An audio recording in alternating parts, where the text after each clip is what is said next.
سورہ ملک کی آیت نمبر 15 ہے، هو الذی جعل لکم الارض ذلولا فامشوا فی مناکبها وکلوا من رزقہ والیہ النشور، وہی ہے جس نے ارض کو تمہارے لیے ٹیم کر دیا. So walk among its slopes and eat of his provision.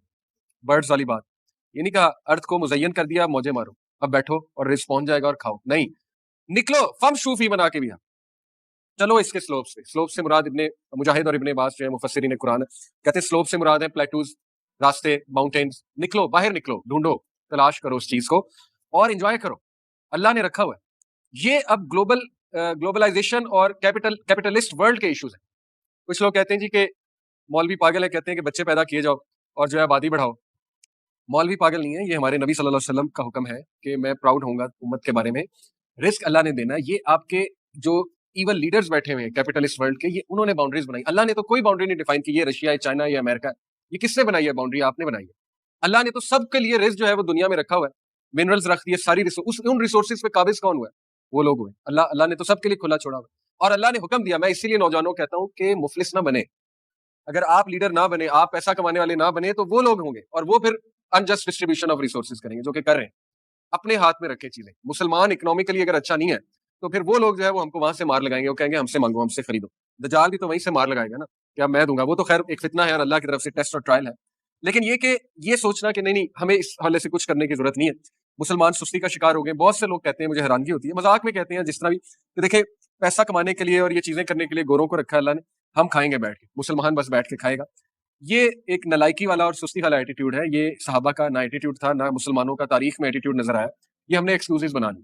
ہم نے ریسرچ نہیں کرنی، R&D کی طرف نہیں جانا، کو اپنا پلیٹ فارم نہیں بنانا، کچھ بھی نہیں کرنا. ہر چیز ہمیں جو ہے وراثت میں ملے گی. اور اس سستی کی وجہ سے آج ہمارا ڈاؤن فال. بہرحال اللہ کہتے ہیں کہ کھاؤ پیو، eat of his provision defined ہے.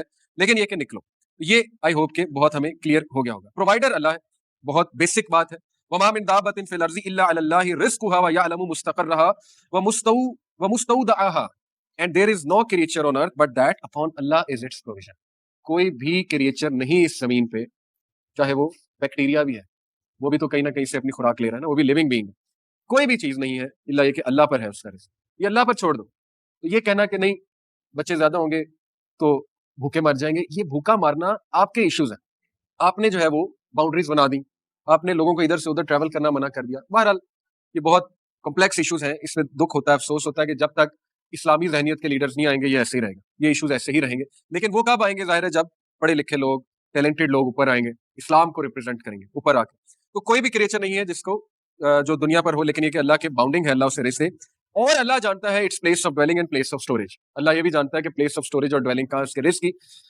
کل فی کتاب مبین، سب کا سب لکھا ہوا ہے ان کلیئر رجسٹر، لکھ دیا ہے اللہ نے، لیکن ایفرٹ آپ نہیں کرنی. تو بہرحال اس کے علاوہ یہ حدیث ہے whoever suffers from destitution and he beseeches the people for it، جو کوئی بھی غربت یا فقر کا شکار ہے یا فاقے کا شکار ہے اور وہ لوگوں سے امید لگاتا ہے، لوگوں سے مانگتا ہے، مانگنے میں کوئی حرج نہیں ہے مدد، لیکن یہ کہ امید، his destitution will not end، اس کی غربت ختم نہیں ہوگی کیونکہ اس کا رویہ غلط ہے.